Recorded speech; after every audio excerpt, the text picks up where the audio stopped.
En este momento yo puedo visualizar su cámara y ya lo estoy buscando para ver si podemos visualizar su pantalla.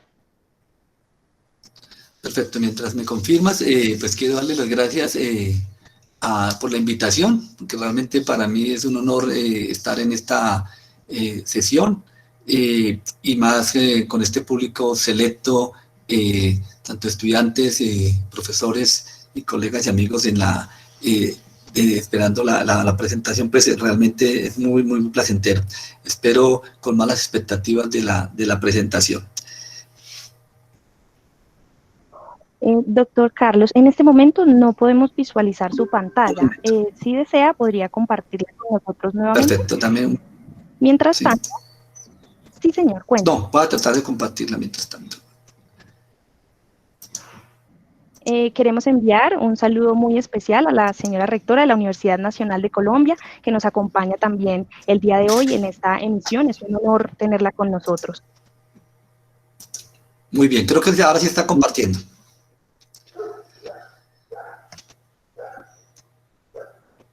No, señor, por el momento no podemos verla. Un momento.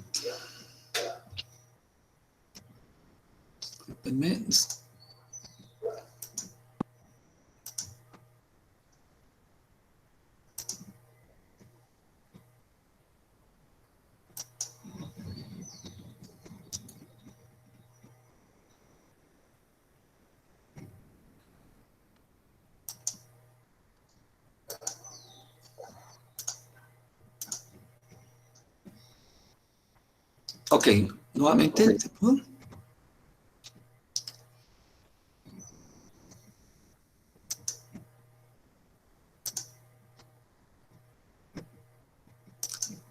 ¿Se está viendo? Qué pena. Ya está apareciendo. Sí, señor. ¿Sí? Sí, señor, ya se está viendo. Ok, perfecto. Bueno, qué pena con el Muchas inconveniente gracias, doctor. y vamos a entrar rápidamente en materia. Bueno, Sí, esto sí, voy a señor. entrar con 3 o 4 puntos ahí iniciales de lo que fue el inicio de la pandemia. Esto justamente fue la primera descripción del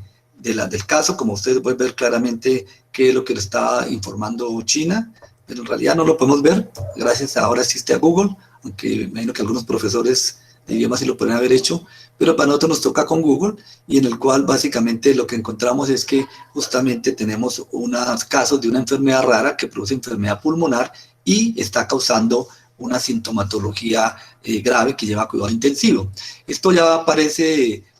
pues en estos 4 meses o 5 meses que llevamos, pues ya todos conocemos esto. También conocemos algunos puntos, como lo que ustedes ven ahí, la ciudad donde empieza, que probablemente muchos no conocíamos exactamente dónde quedaban y la importancia que tenía, pero a partir de esta pandemia, pues encontramos que es una ciudad de 11 millones de habitantes, una ciudad pujante de China, que tenía por casualidad este centro o esta plaza de mercado en el cual se comercializaban animales vivos y animales muertos, y se consideraba como el primer punto en común de los casos que se encontraron que habían estado visitaron esta plaza de mercado, y por eso se consideró que fuera el sitio del inicio de la pandemia. Hoy sabemos que probablemente no fue ahí, sino fue un tiempo atrás, y que no fue el 31 de diciembre, sino mucho atrás, sino probablemente el 15 de noviembre, donde empiezan a circular algunos casos. Incluso alguien dice que puede ser antes, en Francia estaba circulando. Pero dejémoslo un poco en la controversia. Y lo que sí sabemos actualmente con certeza es que esta nueva enfermedad descrita en China, pues es una enfermedad causada por un nuevo coronavirus, de los cuales la estructura del coronavirus, como ustedes la ven en la diapositiva, en el que tiene una cápsula con unas espigas, más que cápsula, pero una membrana con unas espigas en la superficie, que es lo que hace que pertenezcan a este grupo desde el punto de vista de la virología. Y en la derecha ven las partículas virales, que es lo que están en amarillo, de una microfotografía, tratando de ingresar a una célula, o en las que están en una célula infectada, para ver un poco la magnitud de lo que ocurre normalmente en biología. Ahora bien, nosotros sabemos que estos coronavirus, pues pareciera que son los del siglo XXI, porque lo que estamos viendo es que estos coronavirus, cada década de este siglo, hemos tenido una epidemia de alguno de ellos. En el 2002-2003, como ustedes ven en la diapositiva, aparece el SARS-CoV, que más conocido o se resumió en la enfermedad SARS, una enfermedad respiratoria como la que estamos viendo, en el cual un coronavirus aparentemente de murciélagos llega al hombre y posteriormente hace la transmisión humano-humano. En el 2012-2013 ocurre lo mismo con el MERS, es un virus o un coronavirus que viene de murciélagos aparentemente o de camellos, en el cual también adquiere la capacidad, salta de especie y pasa de humano a humano. Y finalmente, lo que estamos viendo en el 2019-2020 con este nuevo coronavirus, con unas hipótesis de dónde viene, en el cual primero hace el salto genético para infectar a seres humanos y a partir de la infección de seres humanos, adicionalmente, empezar a transmitirse entre humanos. Es decir, son los dos puntos importantes que debe ocurrir, y para los que no están en el área de la salud, tener en cuenta que la virología, que genera los virus, son propios de cada especie, es decir, hay virus de caballos, hay virus de vacas, de virus de murciélagos, en este caso, o de perros, y hay virus en humanos. Los virus generalmente se transmiten entre la misma especie, es muy raro la transmisión de una especie a otra. En el caso que ocurre o que se comparten virus entre el ser humano y otras especies, es lo que llamamos la zoonosis, que un ejemplo clásico es el del virus de la rabia, pero normalmente no ocurre de esa manera, es decir, hay un proceso evolutivo complejo para que esto se pueda dar, que ocurra una nueva infección de una nueva especie, pero cuando ocurre muchas veces no es suficiente para hacer una pandemia. Se requiere que adicionalmente el virus tenga la capacidad, como está aquí en la diapositiva, de formarse la transmisión entre seres humanos. Y en este caso, al parecer, han habido varias hipótesis, desde si venía de un murciélago o probablemente la más reciente que viene de un pangolín, y para cuando se dice que es una hipótesis es porque cuando se compara la hebra genética de algunos de estos animalitos con la del ser humano, con el coronavirus aislado del ser humano, pues hay una homología por encima del 75% y que hace que esa hipótesis tenga alguna razón. Sin embargo, todavía no se ha confirmado con certeza. Lo que sí tenemos con certeza es que hasta este momento tenemos 4 infecciones que son usuales por coronavirus en el ser humano, que es lo que ustedes ven aquí, 2 alfa coronavirus y 2 beta coronavirus con nombres sofisticados, como lo ven ahí, 229E, NL63, el 1, el HKU1, que son coronavirus que normalmente causan resfriados comunes o popularmente gripitas, pero desafortunadamente hay 3 que, como ya comenté, que han causado infecciones severas, la epidemia del SARS, una mortalidad, una tasa de letalidad cercana al 11%, la del MERS, una tasa de letalidad cercana al 30%, y la del SARS-CoV-2, como se ha llamado a este nuevo virus que causa el COVID-19, o enfermedad causada por coronavirus, que puede estar cerca de 2%, más adelante. Otra cosa que ya tenemos, ahora tenemos también, ya con esto que se conoce, las características de este coronavirus. Tenemos que está de una hebra, es de tipo ARN, como menos que tiene 30.000 pares de bases, y estas 30.000 pares de bases a su vez transcriben proteínas que pueden ser importantes para la regulación, como ustedes ven ahí algunas de ellas, el ORF, el L1A y B, la proteína de la espiga, de la membrana. Doctor Álvarez. ¿Sí? Qué pena, lo molesto como está con Mateo. Doctor, es que la pantalla se fue, entonces no sé si la podría volver a poner a presentar, es que parece que alguien compartió la pantalla y quitó la otra pantalla. Ok, perfecto.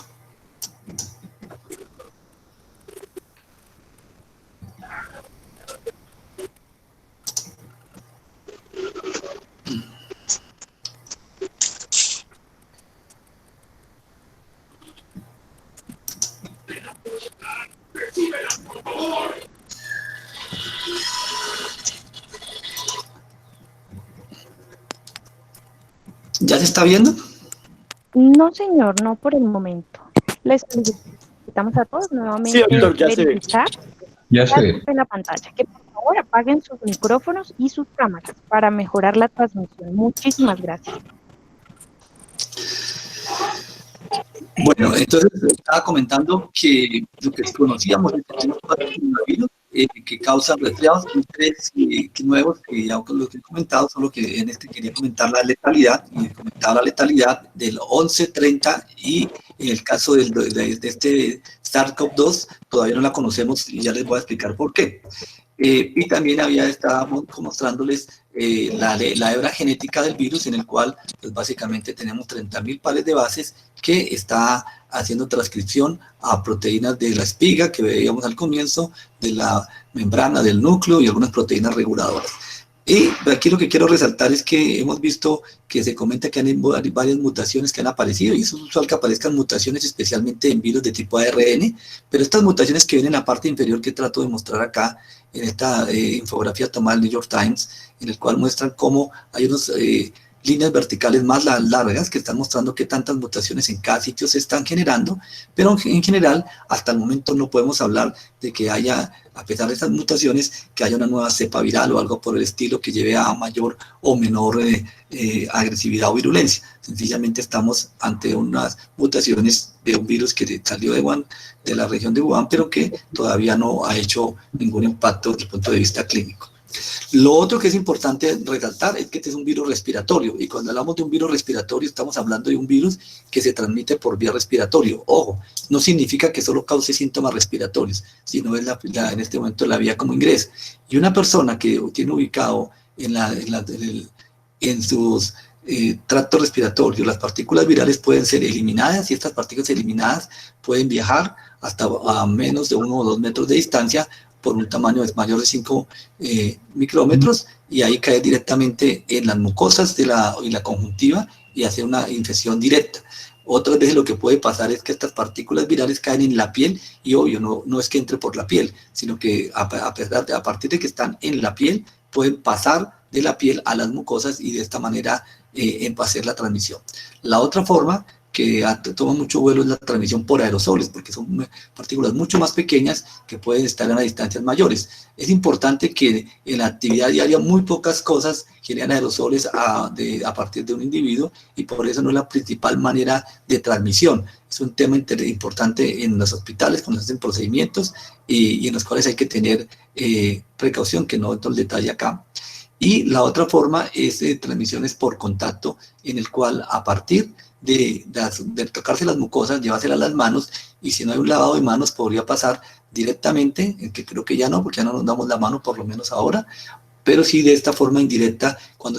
te tocan superficies inertes, en el cual el coronavirus puede mantenerse en el tiempo dependiendo de las condiciones de temperatura, humedad y tipo de material, y puede ser variable entre 2 horas a 7 días. Hay unos datos que todavía no sabemos con certeza en todos los materiales inertes la capacidad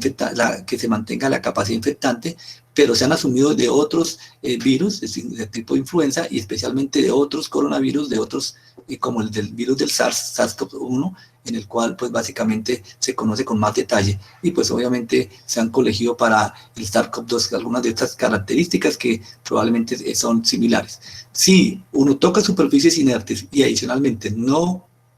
se ha desinfectado, se mantiene su capacidad infectante, como acabo de decir, y cuando alguien toca esa superficie probablemente se va a infectar. Y digo probablemente porque todavía falta también la prueba reina para mostrar cómo es exactamente esa forma, pero no tenemos que esperar que un perro ahora nos muerda para saber que los perros muerden. Aquí yo creo que hay unas formas de transmisión que tenemos que ir aprendiendo, y otras que ya se saben basado en la experiencia de los anteriores coronavirus. Lo otro que también se sabe es la famosa tasa de transmisión, lo que se llama el número de reproducción básica o el número de transmisión efectiva. Inicialmente tenemos que al comienzo de una situación hablamos del R sub 0 y luego hablamos del RT. Una vez hay una confusión en eso, pero tenemos que tener en cuenta que el R0 es al comienzo y luego el RT. Pero volviendo a eso, al comienzo tenemos que ese número de reproducción básica no es otra cosa que una persona infectada, a cuántas personas puede infectar. Y en este específico caso estamos hablando desde 1.4 a 3.3. Por ejemplo, para Colombia se considera que fue 2,5. Y ven ustedes también la comparación con otros virus, cuál es la forma de transmisión. Ven ustedes que si lo comparamos con el virus del sarampión, que tiene una R0 extremadamente alto, acá uno diría, bueno, ¿y este por qué, que siendo tan bajo como otros, incluyendo ser mucho más bajo que el mismo VIH, por qué tiene un impacto tan importante? Pues básicamente por la capacidad de contagio, la forma de transmisión, y algo que es clave es también que tenemos una cantidad de personas susceptibles, porque probablemente a estos virus normalmente hay cierta inmunidad protectora que puede ayudar de otros, porque hay vacunación, o porque sencillamente en el caso de la influenza, a pesar de que puede cambiar, hay una inmunidad que queda de la anterior epidemia o la anterior pandemia que puede estar ocurriendo. Independiente de eso, pues ahí puede uno cambiar. Yo que estas gráficas las he ido cambiando, pero es tan rápido el cambio que a veces queda uno con tiempo atrás, y ya pasamos hoy más de 5 millones de casos, ya tenemos un número más importante de personas fallecidas. Solamente aquí quiero mostrar que con esas características que nos pueden parecer mucho o poquito, pues tenemos pues lo que técnicamente se habla de una pandemia por lo que implica, y que no entro en detalle. Les decía, así es que la tasa de letalidad en este momento, les decía la del SARS y la del MERS. Aquí todavía no podemos hablar de la tasa de letalidad completa, sino probablemente una tasa de letalidad aparente, porque al final nosotros, para poder hablar de tasa de letalidad, tendríamos que tener toda la información, las personas fallecidas, los casos severos, los casos moderados, leves, y también los contactos en seguimiento que han estado infectados, y esto todavía no lo tenemos para poder saber qué tanto las personas asintomáticas están infectadas, que son las preguntas que todavía se están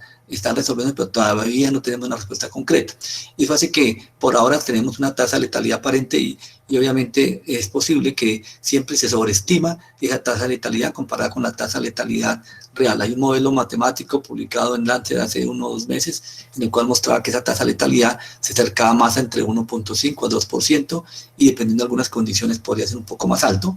Tengan en cuenta que ahora hablamos de tasas de letalidad aparente que están oscilando entre 1,5 incluso hasta 15%, dependiendo de algunas condiciones. Por eso todavía es importante no tener en cuenta ese valor, pero sí sabemos con certeza que por lo menos es 10 o 20 veces más de lo que sería una tasa de letalidad del H1N1. Lo que sí sabemos también con mucho más de certeza es lo que ustedes ven en la derecha, y es que justamente la tasa de letalidad o de complicaciones se asocia con la edad. Y ven ustedes que datos que fueron lo que mostró inicialmente los primeros seguimientos, los primeros 70 o 75 mil casos en China, pues se ha ido mostrando de forma repetitiva, y lo que pasa en España, o lo que está pasando en otros países de Europa o Estados Unidos y nosotros mismos, en el cual vemos que a medida que aumenta la edad, pues aumenta la posibilidad de complicación, y una complicación extremadamente grave como es la muerte. Y también más o menos se ha repetido esta imagen, en el cual tenemos que de las personas que tienen síntomas, aquí quiero hacer una aclaración porque algunas veces uno se confunde, tenemos un grupo de personas que no tienen síntomas, que no estarían incluidas, es decir, no hacen nada y que detectan que son positivas. Pero de aquellas personas que hacen síntomas, el 80% tienen síntomas leves o moderados, un 14 o 15% hacen síntomas severos, y un 5 o 6% hacen síntomas críticos. ¿Qué diferencia entre severos o críticos? Pues que requieren hospitalización, y este último requiere unidades de cuidado intensivo, y esto pues más o menos un 2 o 3% de las personas fallecen. Estos valores pueden ir cambiando un poco, y a veces va a depender de la misma capacidad que tengamos como sistema de detectar estos casos leves, y podríamos decir que cuando uno mira los datos del Instituto Nacional de Salud en Colombia, puede haber una variación con estos porcentajes, aunque más o menos se mantiene. A medida que tengamos más detección de los casos leves, es posible que pudiera tener incluso un cambio en ese comportamiento de qué tantos van a cuidado intensivo. Desde el punto de vista clínico, quiero hacer énfasis en 2 cosas. Uno es que podemos tener fiebre, congestión, anosmia, ageusia, que son algunos síntomas que normalmente no se están encontrando con tanta frecuencia. Mejor, sí se encuentran, y que muchas veces nos hemos concentrado en fiebre y tos seca, pero también tenemos que tener en cuenta que esos síntomas, que a veces no son tan más usados, hay que buscarlos, porque el 85% de las personas presentan síntomas respiratorios, pero hay otro 15% que presentan otras cosas que también nos debe estar obligando a pensar en virosis con signos de virosis, con fiebre o con síntomas gastrointestinales o alteraciones en la piel. Y también el cuadro de la enfermedad, que puede estar asociado, y aquí me salto rápidamente a esta diapositiva, en el cual lo que podemos ver rápidamente es cómo es el comportamiento de la enfermedad y también la manera de hacer el diagnóstico. Me excusan porque parece compleja esta gráfica, pero espero tratar de hacerla entender de una manera más sencilla. Tener en cuenta inicialmente que cuando uno se expone y se infecta, no siempre que se exponga se infecta, hay que tenerlo en cuenta, pero supongamos que me expongo y me infecto, hay un periodo de incubación que más o menos es de 5 a 7 días. Es decir, del momento en que me infecté hasta que presento síntomas. Tener en cuenta que muchas veces, esto pues yo lo digo jocosamente, que a veces los virus no leen los libros y entonces no siempre ocurre en el 5.º día, sino que puede ser tan corto como 3 días o tan largo como 14 días. Pero en realidad, pues que cuando ocurre la infección depende de la misma respuesta inmunológica del individuo, la misma tamaño del inóculo, es decir, la cantidad de virus o carga viral que ingresa y cómo el organismo lo responde, que hace que haya un tiempo diferente, pero como les digo, normalmente va entre 5 a 7 días el inicio de los síntomas. Ahora bien, cuando miramos cómo podemos, después de que aparecen los síntomas, hay una evolución entre 3, 4, 5 días que lleva a unos cuadros más severos o graves, y 2 o 3 días después van a requerir unidades de cuidado intensivo. Desde el punto de vista del diagnóstico, cuando podemos hacerlo de dos maneras. Una forma directa es mediante la detección del antígenos virales o mediante la detección de ácidos nucleicos del virus, es decir, lo que hemos hablado, técnicas moleculares que comúnmente habla la RT-PCR, pues, que es otra cosa, amplificación de ese material genético, que puede detectarse desde el 4º o 5.º día, es decir, un día antes de que presente los síntomas de forma leve, empieza a ser más positiva, probablemente el día 2, 3 días o 4 después de que tiene síntomas, se mantiene muy positiva por 14, 15 días, hasta el día 14, 15, perdón, y luego se va volviendo menos sensible hasta el día 21. Y ahí puede a veces ocurrir que se encuentra uno que otro caso positivo, en el cual todavía hay ácidos nucleicos, no necesariamente con capacidad infectante, claro. El antígeno se va a detectar un poquito más tarde, también se mantiene por unos 10, 15 días y luego se va volviendo menos sensible. La forma indirecta también de detectar es por medio de la presencia de anticuerpos de tipo IgM, IgG, incluso IgA, que básicamente, como cualquier otra enfermedad infecciosa, una vez se produce la entrada al microorganismo, el sistema inmune responde con la producción de anticuerpos, que inicialmente son anticuerpos de tipo IgM, y más o menos en 3 días después o 4 días después de que se presenten los síntomas, idealmente en el día 10 o en el día 14, y estos anticuerpos pues se van manteniendo en el tiempo, van desapareciendo en el día 30 o a la 6ª semana, y los anticuerpos de tipo IgG, que se mantienen más lentamente y van a mantenerse en el tiempo, esperamos que por mucho tiempo, y ojalá que sean anticuerpos protectores, porque es una de las preguntas que todavía no sabemos. Es decir, aquí tenemos un punto importante y voy a retomar el tema más adelante de las pruebas. Lo otro que tenemos con respecto al tratamiento es que también hay muchas cosas y también mucha especulación. Recuerden que hay desde lo que se dice que desde el estiércol de vaca que sirve, luego algunos medicamentos que han sido popularizados, como las mismas mezclas de la cloroquina, la citromicina, y luego el cóctel de medicamentos y otra serie en el cual vamos como subiendo y bajando de la percepción y el optimismo o el pesimismo con cada uno de ellos. Pero ¿qué sabemos en realidad de lo que puede funcionar? Tengamos en cuenta que una vez el virus ingresa, para poder ingresar a su célula hospedera, tiene que fijarse la espiga, o las proteínas de la espiga, las proteínas S, tienen que fijarse a los receptores, en este caso, un receptor de la enzima convertidora de angiotensina 2, y adicionalmente otra proteína, una glicoproteína de la membrana de tipo serina, que pueden ser dos, en realidad la TMPRSS2 y la TMPRSS4, en el cual ayudan a plegar esta unión y por lo tanto desde el punto de vista terapéutico pueden ser bloqueados. Aquí ya hay un medicamento que podría bloquearse esta unión a la TMPRSS2, que tiene una ventaja en que al parecer bloquearla no altera la regulación o homeostasis de la célula y puede ser considerado un candidato bastante interesante. La otra es bloquear que se fije la proteína o la espiga del coronavirus mediante un bloqueo con anticuerpos monoclonales, que ya hay 2 anticuerpos monoclonales que en este momento se están patentando y que están mostrando algunos resultados promisorios, y la otra que también es muy popular, a través de anticuerpos neutralizantes, que es tomado de plasma de personas convalecientes, hacer la transfusión, y que también en este momento hay como 250 estudios que están tratando de evaluar si este paso realmente se puede bloquear de esta manera. Pero una vez ingresa y hace la endocitosis, uno puede cambiar las condiciones de ese endosoma, y lo puede hacer por intermedio de sustancias que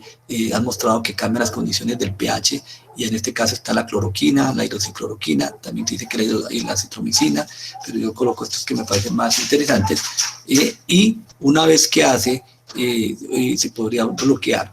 Y in vitro pues se había mostrado. Una vez se hace el virus sale ahí y se desnuda la hebra de ARN, y ese ARN se va a hacer la traducción en los ribosomas, como siempre, y esa traducción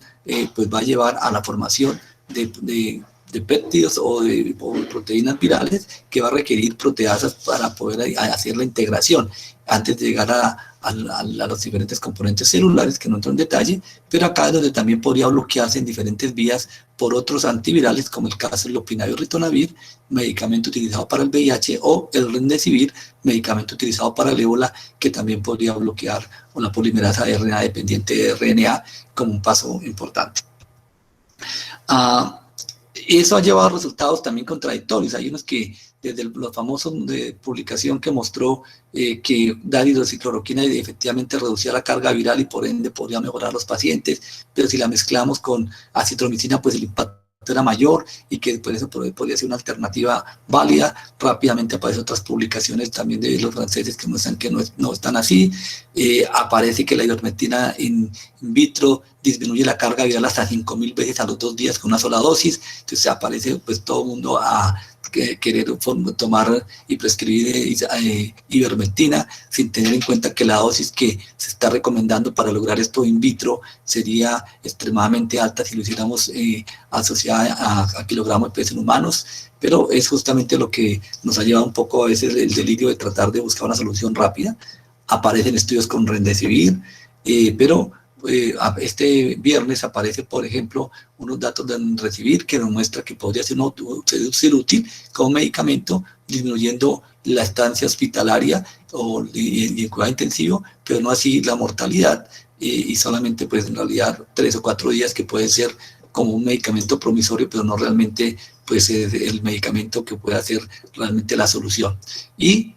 también se desinflan los resultados de hidroxicloroquina o cloroquina con o sin macrólidos, en el cual, pues infortunadamente, aunque es un estudio observacional, pero bastante robusto, con 90 y pico mil pacientes, mostrando que efectivamente el uso de cloroquina podría aumentar la mortalidad. Y eso hace que, desafortunadamente, en tratamientos vamos avanzando, pero todavía no a la velocidad que se quisiera, y ya hay unas hipótesis que se han ido descartando definitivamente.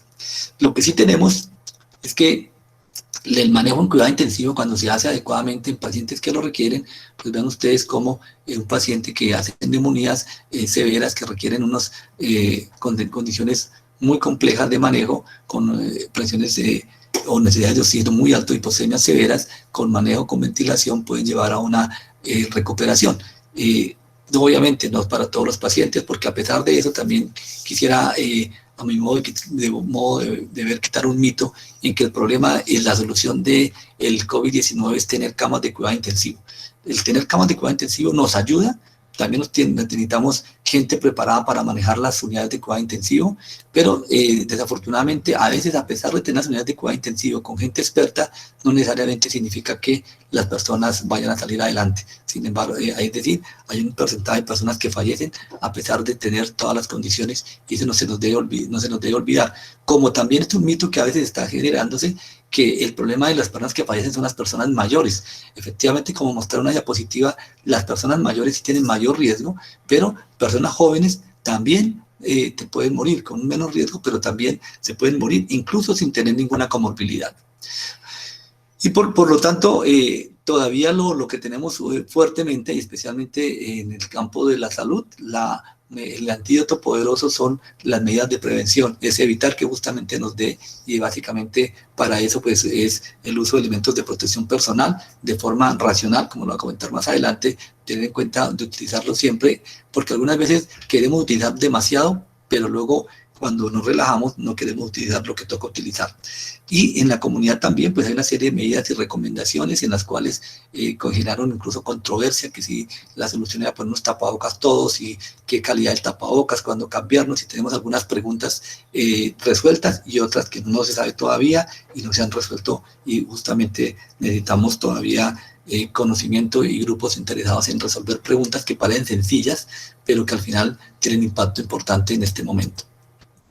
Lo que sí quiero resaltar acá es que siempre hay que tener en cuenta que las medidas que sí tienen soporte es las medidas del distanciamiento físico, ese distanciamiento físico mayor a 1 metro y a 2 metros, el lavarnos las manos y el usar desinfectantes, y nuestro comportamiento hace que desafortunada o afortunadamente, dependiendo de cómo lo hagamos, podamos hacer que nos contagiemos, y cuando nos contagiamos, pues infortunadamente podemos contagiar a otras personas o seres queridos, tanto en nuestras casas como en nuestro trabajo. Cambiando ya en los 10 minutos que me quedan de planteamiento, quisiera pasar a un planteamiento más global, en el cual tenemos en cuenta que hay unos escenarios que se han planteado dependiendo de cómo va la pandemia en cada región. Por ejemplo, escenario 1 y 2, y me excusan que está en inglés y lo voy a pasar rápidamente, no es para leerlo, sino sencillamente mostrar que esas son estrategias de contención, que básicamente lo que pretenden es que cuando hay un número de casos y los podemos ubicar, podemos hacer una trazabilidad rápida y evitar que haya una propagación.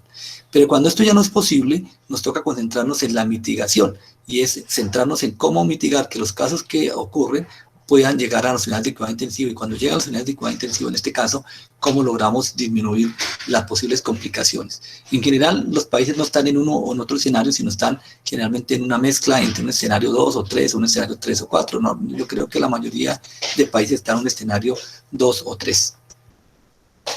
Y esta gráfica, que se volvió muy común, es una gráfica que es bastante común, aunque tengan en cuenta que es una gráfica tomada de las medidas no farmacológicas para el virus de influenza, que en realidad se han tomado muchas cosas de lo que se planteaba, porque también es verdad, y hay que decirlo, que lo que estábamos esperando los epidemiólogos, era más una pandemia de influenza, de aviar o una parecida, más que una pandemia por coronavirus, pero dadas las características y lo que ha venido pasando,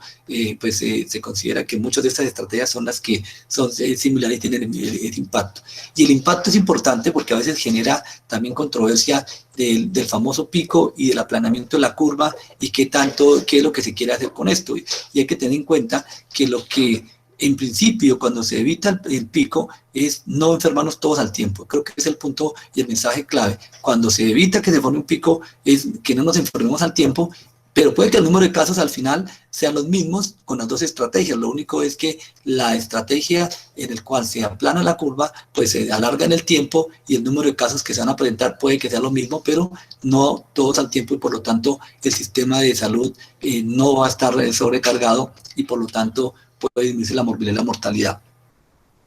Y estas medidas pues ya han sido mostradas, que cuando se hacen de forma estricta funcionan, y hay que ver solamente para mostrar diferencia en algunos países que han logrado con medidas de contención y mitigación, y con medidas no farmacológicas, el impacto llevará a 0 muertes en momentos dados, incluso a muy pocas muertes, mientras otros que se han hecho de forma diferente, pues ustedes lo han visto por los noticieros, y no entro en el detalle para mostrarlo. Y también podemos ver acá cómo comparado el COVID-19 contra la pandemia de influenza, cuál ha sido el impacto. Esta gráfica me gusta mucho porque nos está mostrando cómo es basados en la misma medida de transmisibilidad que mostrábamos al comienzo, cómo virus que se mantienen diferentes tiene una escala de severidad diferente, y probablemente no nos acordamos de las otras pandemias, probablemente por razones lógicas, cronológicas, nos acordamos más de la del 2009, y en el cual podría colocar, esta gráfica es tomada de Emerging Infectious Disease, yo coloqué la grafiquita en azules, la puse ahí, pues puede ser ahí, en el cual, o también podría ser ahí, un poco más a la izquierda, dependiendo de la severidad de lo que estemos viendo, pero lo importante es que de estas medidas, de esa severidad y la evolución de estas curvas, pues también hay modelos diferentes que se han venido planteando y haciendo. Y ven ustedes estrategias como la que mostró el Imperial College para Gran Bretaña, en el cual qué pasaría en hacer una intervención que ustedes ven acá, en un escenario hipotético de una intervención de unos 3 meses, y en el cual ven qué pasa si uno no hace nada, o si solamente solo colegios y universidades, o hace aislamientos de casos, o hace la mezcla de todos, siendo esta pues, la más exitosa, en el cual pues igual se siguen presentando casos, pero probablemente no de la magnitud que se quisiera. Y al final, es clave que uno de los indicadores que ustedes han visto que se resalta es el qué tanto se está transmitiendo el virus, que es el R0RT, como les decía, y también cuál es la capacidad que tiene una ciudad, un país de camas de cuidado intensivo, porque al final es lo que podría limitar de forma importante el manejo o estresar los sistemas de salud. Y acá desafortunadamente lo que quiero resaltar es que cambios en el R0 bajos como 2,4, 2,2, pues tienen impactos diferentes en la mortalidad y en el número de camas. Es decir, este es un número importante y clave para entender cómo esos cambios van a soportar o van a hacer que en un momento dado vaya a pasar la necesidad de camas. También teniendo en cuenta que cuando yo me infecto, a las 2 semanas en promedio es que las voy a estar necesitando, y por eso algunas veces se dice que por qué se espera o si vamos atrasados en la información, sino que sencillamente hay que esperar un tiempo para ver la respuesta. También hay que tener en cuenta que uno podría plantear estos modelos en el cual puede tener unos tiempos mucho más largos de medidas. En este caso el modelo plantea tiempos hasta de 6 meses estrictos, en el cual se evita con esto el pico, pero después si se abre completamente todo, pues lo que se hace es que el pico se presenta de forma similar. Lo único que ganaríamos en ese caso fue un tiempo de 6 meses de preparación, pero lo que quiero decir es que una medida abrupta de apertura y cierre lo que hace es solamente ganar tiempo. Lo otro que se pretende con algunas estrategias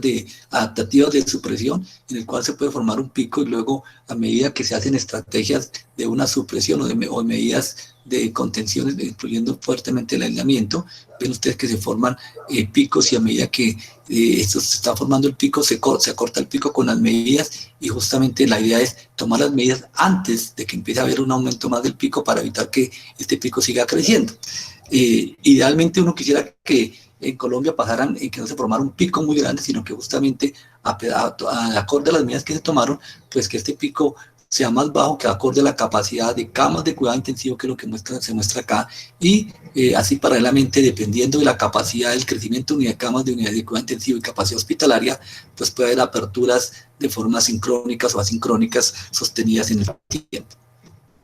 También tener en cuenta que algunos de estos modelos hay que tener cuidado a la interpretación, porque depende de cómo se alimenta el modelo y dependiendo de algunas condiciones propias, pues puede ser que sea diferente. Vean ustedes acá también otro modelo, qué pasa para países con medianos ingresos o altos ingresos, y aquí hay una estrategia que se hace para América Latina, en el cual se plantean estrategias de mitigación incrementada social y la protección de los adultos mayores, en el cual pueden ver cómo al final el impacto por el número de casos pareciera que no es exactamente lo mismo, pero cuando uno compara cuál es la necesidad en hospitales, pues ve que es diferente en estas dos estrategias, y si adicionalmente mira cuál es la capacidad en camas de cuidado intensivo también, y especialmente la mortalidad diferente en 2 variables, una es el distanciamiento social y otra sumada al distanciamiento social más a los adultos mayores. Y al final, dependiendo de estrategias, podrían verse situaciones como esas que mostraba entre la línea magenta, verde magenta, como terracota o roja, y esta línea naranja, en el cual ustedes ven cómo, dependiendo de las medidas que se tomen, pues puede haber diferencias. Lo que sí es claro es que cuando se empiezan a implementar de una forma importante en una región, funcionan. El RT, por ejemplo, en la ciudad de Wuhan, de que hablábamos al comienzo, empezó en 3.88, luego unas medidas de autocuidado y aislamiento social llevaron que en 10 días fue 3,86, probablemente fue muy rápido las medidas, hicieron más medidas y básicamente al final logran llevar a 1,26, y con más medidas y prolongación en el tiempo lograron llevar a 0,32. Recuerden que cuando el RT baja de 1, significa que una persona infectada no es capaz de contagiar a otra, y por lo tanto empieza a autocontenerse la epidemia. En Colombia el supuesto se basó en este número de casos, cerca de 1 millón. se plantearon algunos escenarios con algunas medidas de efectividad. Recordar que ninguna medida de efectividad llega al 100%. Se supone que siempre hay unas medidas que, a pesar de que se implementen, es muy difícil llevarlas a cabo en la realidad, y eso hace que se pueden plantear hasta un 70%, que puede ser alto o bajo. Y con eso, pues básicamente lograr algunos cambios en la evolución de la pandemia. Y esto ha hecho que, no entra en detalle, se me acabó el tiempo ya. Esto tampoco, pues básicamente es mostrar cómo ha sido la línea de tiempo de las diferentes medidas desde que se van a tomar hasta el primer caso confirmado, la primera muerte de coronavirus, y también las estrategias que se han venido tomando, que ustedes pues las conocen claramente como yo, entonces no entro en detalle, hasta las últimas medidas tomadas el 4 de mayo de aislamiento y luego las otras que han venido en el tiempo. Pero independientemente de las medidas que se tienen y qué tan rápido o tardíamente, porque siempre habrá discusión y controversia, y aquí esta tablita que alguien podría mirarla y revisar qué tan rápido se tomaban en Colombia o tardíamente, y si eso tuvo algún efecto o no tuvo ningún efecto, si fue bueno o malo, etcétera, etcétera. Aquí hay una página de la Oxford University que sigue día a día el impacto de las medidas que se han venido tomando en los países, digamos como un índice que es lo que plantean ahí, es donde uno podría comparar los países con algunos de referencia para mirar cómo van, y también hay unos datos que podemos mirar. Pero independiente de eso, lo clave es que nosotros empezamos con un 2,5 y a medida que ha pasado el tiempo, ese 2,5 en el RT ha venido cayendo en las semanas, y obviamente es el impacto de todas las medidas que se van haciendo. Acá pues uno ve mirando acá en el tiempo que en los últimos días hubo un aumento, básicamente pues el aumento de conglomerados en ciudades y como Leticia o Tumaco, Cartagena, y también lo que ha pasado en las cárceles, en el cual hace que el número de casos aumente y probablemente altera estos RTs, pero básicamente venía un descenso importante con un incremento leve en los últimos días, las últimas semanas, que ver cómo es el comportamiento de la última semana después de la última flexibilización de sectores de la economía. Y el impacto al final de esto, pues ustedes lo pueden ver en esta gráfica, en esta figura de Oxford University, en el cual muestran ustedes cómo con algunos países de la región, pues es el comportamiento de Colombia con un indicador muy fuerte, que es el de personas fallecidas, porque puede ser que haya su registro en el número de casos infectados, y puede que también hubiera en el caso de fallecidos, pero probablemente es menos usual que haya en el de fallecidos, y aquí ven el cambio, cómo es la frecuencia que se está duplicando el número de personas, y en este caso pues afortunadamente a Colombia le va bien, como en este otro, el número de personas que fallecen por millón de habitantes. Me gusta más que otros, porque al final cuando un número, obviamente el número de casos de forma absoluta, pues no le dice a uno mucho, tanto como que sí puede mostrar cuál es la realidad en la región. También el número de pruebas, aquí yo creo que el número de pruebas sí hay un número rezagado completamente Colombia con otros países. Aquí, sin embargo, hay que tener en cuenta que Perú tiene un número importante, pero mezcla pruebas rápidas, serológicas, con pruebas moleculares, que creo que no está bien hacerlo, pues por unas razones no solo epidemiológicas, sino para saber realmente los casos confirmados. Aquí de resaltar que cada vez también hay las universidades y las instituciones privadas están aportando en el diagnóstico de pruebas, y eso creo que es una manera que va a permitir una estrategia con el tiempo de mejorar ese indicador. Y lo que sí es claro también es que en el número de inicio de síntomas, pues también hay un descenso de casos, es decir, el número de casos, la necesidad en este momento de camas hospitalarias. También ustedes ven en el día a día, pues en el caso de pacientes de diarios en UCI y pacientes que requieren cuidado intensivo con COVID, pues ha habido un descenso en estos puntos, básicamente de acorde a lo que se espera o lo que se ha hecho con las medidas. El número de camas de Bogotá, por ejemplo, para ayer o antier, siguen las unidades de cuidado intensivo en Bogotá. Estamos hablando de una ocupación en las camas de cuidado intensivo adultos que están en 59% en la red pública y 49% en la red privada, y todavía hay una capacidad en el caso de recibir pacientes COVID. También el número de positividad es menos del 10%, son los indicadores de lo que se ha venido haciendo. Esto, creo que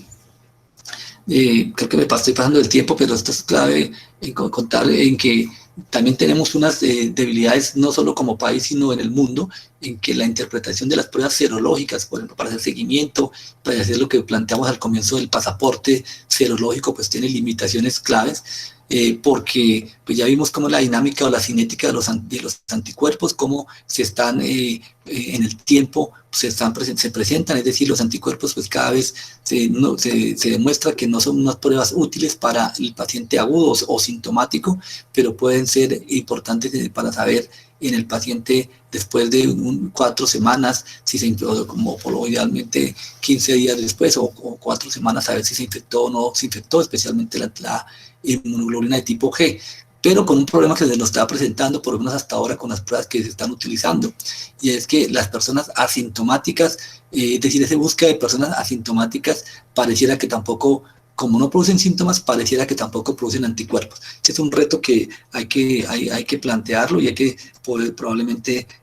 tratar de buscar una solución que podría saberse en unos 3 o 4 meses. El otro reto es que no todas las personas que tienen PCR positiva significa que puedan infectar, y eso tiene limitaciones. Acá ven ustedes cómo las personas positivas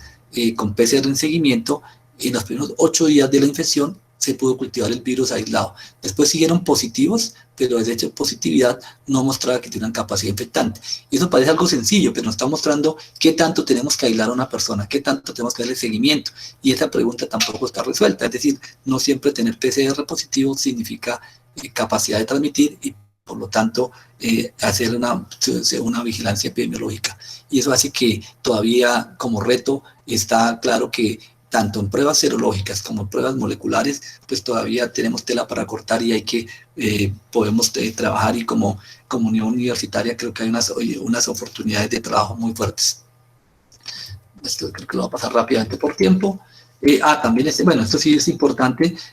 también hacer pruebas masivas de forma irracional tampoco puede ser una buena estrategia. ¿Por qué? Porque depende de la prevalencia. Y desafortunadamente la prevalencia, incluso en España, que lo acaba de hacer, encontró que fue 5 al 10% de la población está hasta ahora tuvo contacto con el virus. Es decir, todavía la prevalencia es baja. Y aquí pasa que cuando justamente hacemos pruebas en población con una prevalencia del 1%, que podría ser Colombia o menos, ven ustedes que se requiere hacer muchas pruebas para detectar solo 8 casos. Y eso significa que estas pruebas como estrategia masiva puede ser útil siempre y cuando la hagamos hacia conglomerados o con un racional que pueda ser mucho más eficientes. Y con los anticuerpos, lo que les decía, pues justamente el rendimiento de los anticuerpos pues va a depender también de su sensibilidad, su especificidad, y también tener en cuenta que las casas comerciales, también entre ellas mismas, pues hay una diferencia en la capacidad de la prueba dependiendo del antígeno que ustedes están utilizando, si es del núcleo, si es de la espiga o de dónde es, porque eso hace que sea diferente probablemente.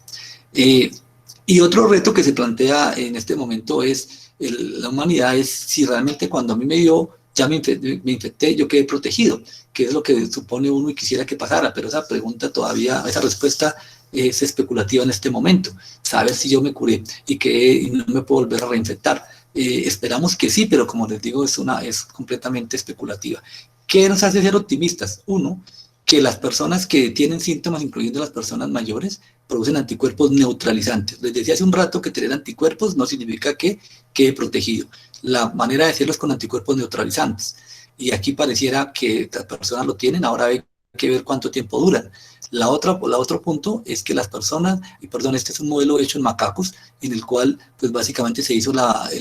infección y la reinfección, y básicamente mostró que los macacos, aunque es un modelo muy pequeño, por obvias razones, pero encontró que los macacos no se volvieron a reinfectar. Entonces muestra que hay una inmunidad que se está generando, y la posibilidad de utilizar plasma convaleciente significa que ese plasma de las personas que se enfermaron y se recuperaron, pues tiene anticuerpos neutralizantes. Eso nos podría plantear que sí hay una protección. Lo importante es saber cuánto dura esa protección, si es una protección transitoria o se mantiene en el tiempo. Eso pues obviamente depende del tiempo y no lo tenemos todavía en este momento. Y pareciera una otra parte que no lo coloco en la diapositiva, pero ya hay algunos datos de inmunidad celular, el otro gran componente del sistema inmune, que también parece que las líneas celulares, cuando se hacen o se desafían, pues hay una respuesta inmunológica importante.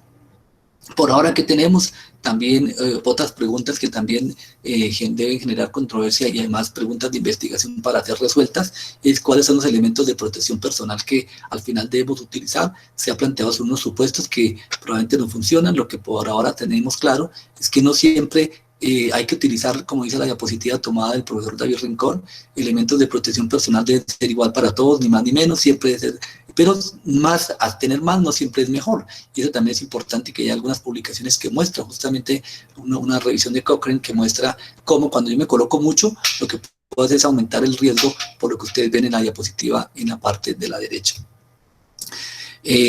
Retos importantes y actualizaciones en los documentos, esta propuesta del consenso que se ha trabajado de forma importante con el liderazgo del profesor Carlos Savero de la Universidad Nacional, en el cual se ha reunido con más de 50 sociedades científicas y clínicas y hospitales para hacer un documento que se ha venido actualizando, pero obviamente es muy dinámico. Antier estábamos recomendando cloroquina, hoy ya lo estamos recomendando, para poner un ejemplo, lineamientos del ministerio que también ha ido cambiando y que se tienen que ir adaptando, incluso la misma reglamentación y regulación para los hospitales y clínicas. Y entonces, ¿qué tenemos? Tenemos que se han hecho una serie de intervenciones, y esas intervenciones pues, nos han llevado a algunas curvas, que esa curva, pues desafortunadamente, en el dato más duro, pues lleva a personas fallecidas. ¿Qué tanto pudiera haber sido la curva si no se hubieran tomado? Pues eso ya empieza a tener el terreno de las hipótesis.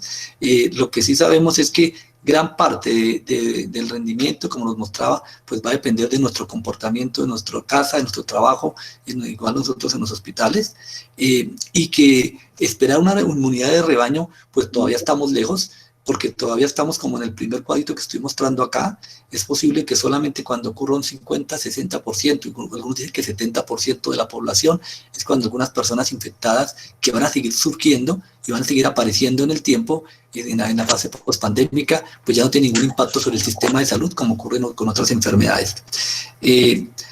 En el país, pues básicamente hay que seguir con se han planteado unos indicadores que ustedes ven ahí, los 9 indicadores en los cuales, basados en esos indicadores, es que se está planteando tomar conductas de de sectores de la economía o de la vida, o endurecer algunas de las medidas, y dependiendo de estos, que algunos de los mostré rápidamente, pues es lo que nos va a permitir. Pero al final creo que, a mi modo de ver, un punto clave de saber de cómo va la curva y en cuándo es el pico, pues podría ser la línea roja, la amarilla o la verde. ¿Y de qué depende que coja un camino o el otro lo que estamos viendo?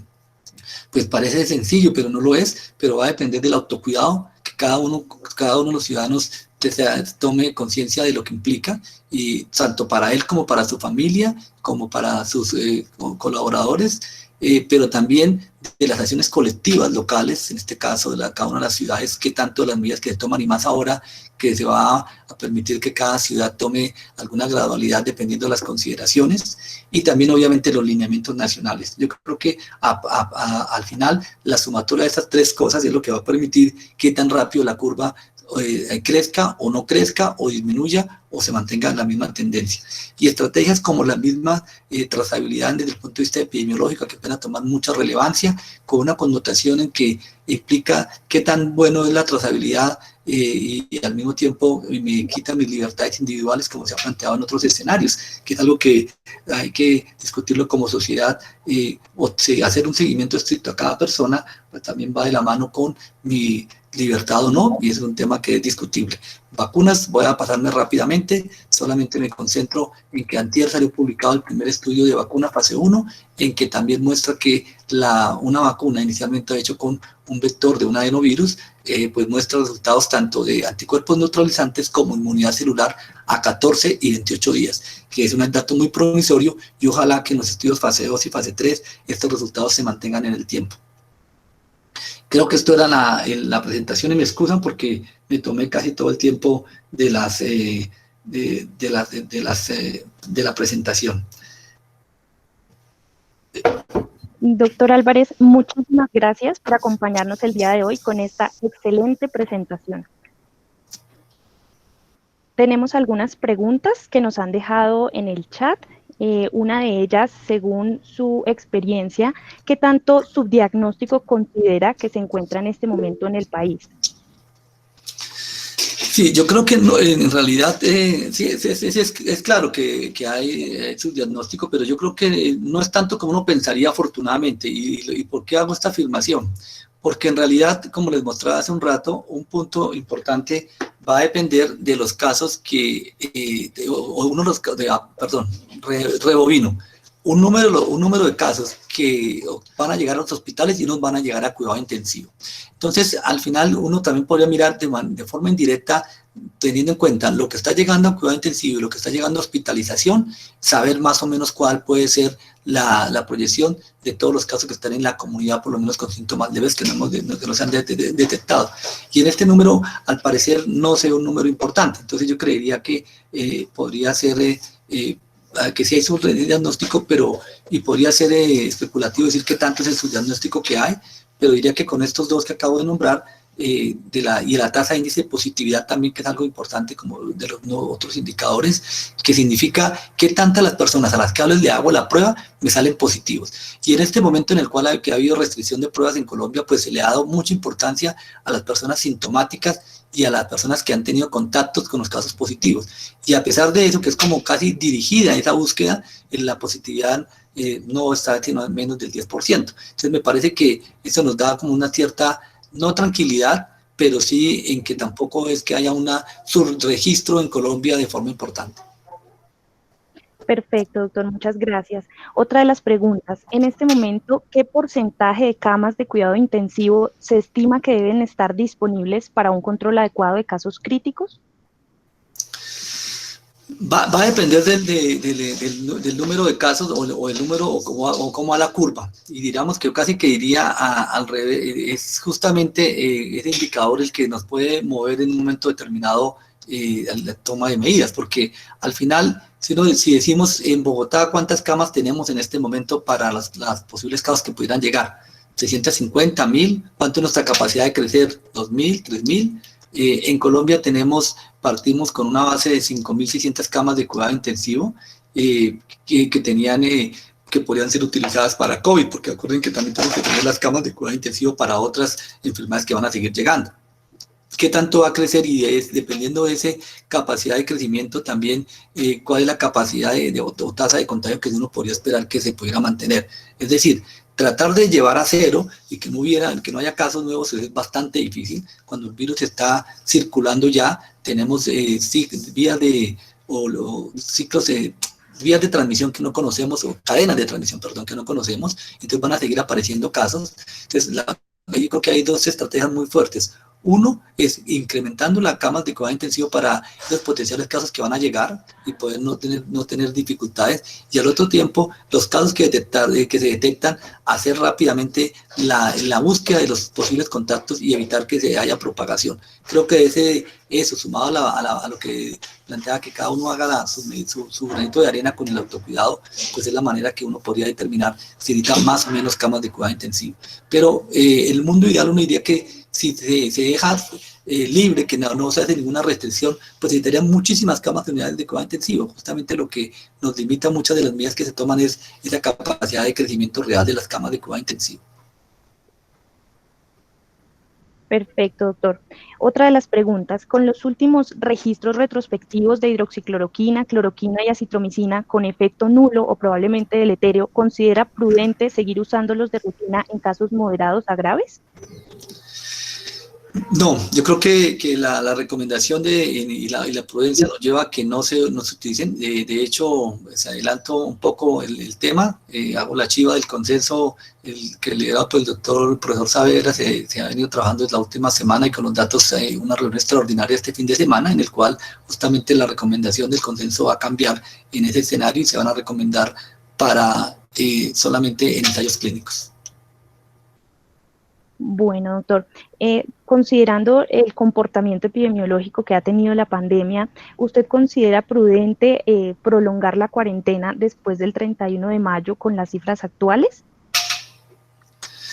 Yo creo que aquí hay unos puntos importantes en los cuales creo que ya las decisiones del país ya están tomadas, que se va a pasar a partir del 1 de junio, y me parece que el tema es, hay dos puntos importantes que empiezan a ser claros. Uno es la forma de la velocidad de propagación o la velocidad de la pandemia es diferente en las regiones y en las ciudades. Creo que aquí hay un tema importante que no se debe olvidar y que ya hace que las medidas que se tomen ya como país pues tienen que ir variando, porque no es lo mismo en este momento la situación de Leticia, para poner un extremo, o la situación de Bogotá, o la situación de Medellín o de Cali. Entonces creo que hay unas medidas que van cambiando, y las medidas de flexibilización o no van dependiendo también de la misma forma de propagación que se está haciendo en cada una de las ciudades o territorios. Creo que hay un tema clave a tener en cuenta. Y realmente de parte de las medidas de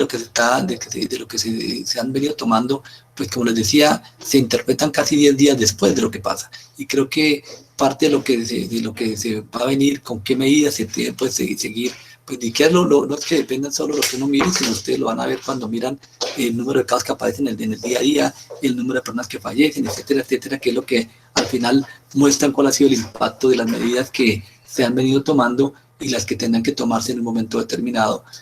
con la prioridad desde el punto de vista, a mi modo, de salud pública. Obviamente aquí estas medidas cada vez pues, no son solo de salud pública, sino de otra serie de medidas que implica la salud pública, que no es solamente la infección del coronavirus, sino todo lo que implica, y ustedes lo han visto en diferentes escenarios, desde los mismos ámbitos de salud, con la misma salud mental, y de otros ámbitos que pues, no es mi experticia económicos del país. Bueno, doctor, muchas gracias. Otra de las preguntas, ¿todas las pruebas rápidas que están ingresando al país están siendo sujetas a validación para ser utilizadas? Sí, esa es la recomendación, que las pruebas sean validadas. ¿Por qué? Porque desafortunadamente todo el mundo quisiera tener pruebas rápidas y saber y hacer la prueba rápida y mirar qué hacer con las pruebas rápidas y interpretarlas, pero desafortunadamente si no son bien validadas o las pruebas no son las acordes a lo que a donde las va uno a utilizar, pues básicamente lo que van a generar estas pruebas es mayor incertidumbre. Entonces sí es importante tener en cuenta que estas pruebas que aparecieron rápidamente, algunas muy serias y de buena calidad, otras no tan de buena calidad, pues nos deben obligar a tener en cuenta esta validación. Creo que es lo racional con lo que se está encontrando, y es importante tenerlo en cuenta. La profesora Gabriela Delgado, que ha estado trabajando desde la Facultad de Ciencias y con la Alcaldía y la Secretaría, pues ha liderado el tema de validación de pruebas, y pues básicamente los resultados que se muestran, pues efectivamente tienen que hacer que sean validadas para poder ser recomendadas o utilizadas. El no hacerlo va a generar unos costos y de pronto falsas expectativas de seguridad. Sí, señor. Bueno, ya nos queda poco tiempo para preguntas. Hay serias dudas con respecto al Remdesivir y el diseño metodológico del estudio del New England Journal, teniendo en cuenta, pues, como usted nos mostraba en su conferencia, que no mostró beneficio en desenlaces duros. La pregunta es, ¿cuál sería la posición actual con respecto al uso de este medicamento? Sí, para Colombia la recomendación sigue siendo utilizar el medicamento bajo ensayos clínicos, y digamos que es importante tener en cuenta, yo creo que todos quisiéramos, una cosa es el corazón y otra es la ciencia, todos quisiéramos encontrar un medicamento que fuera barato, fácil de producir y que además curara a todo el mundo. Eso pues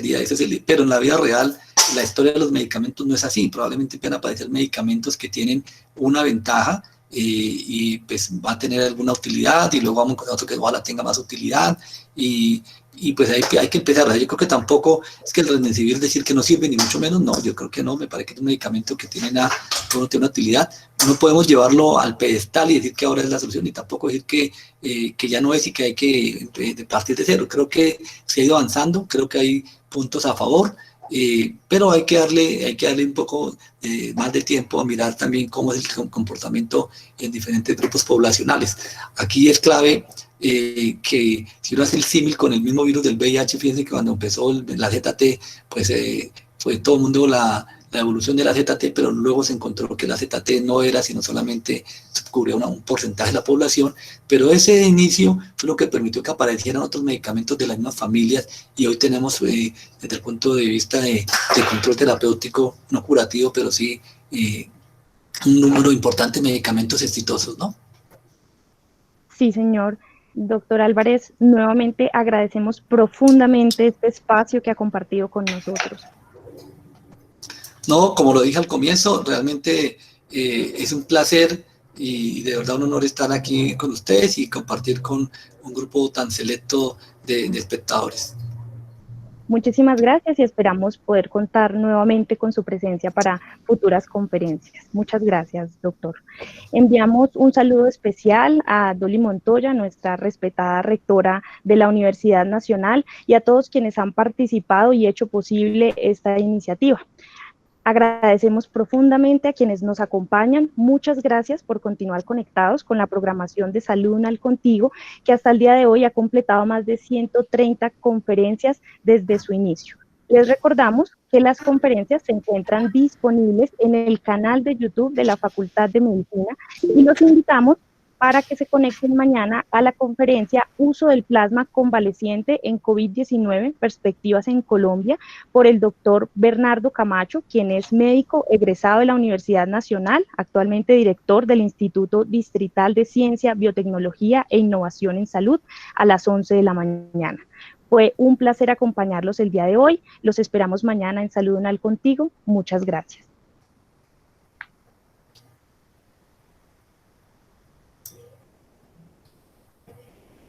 Muchas gracias.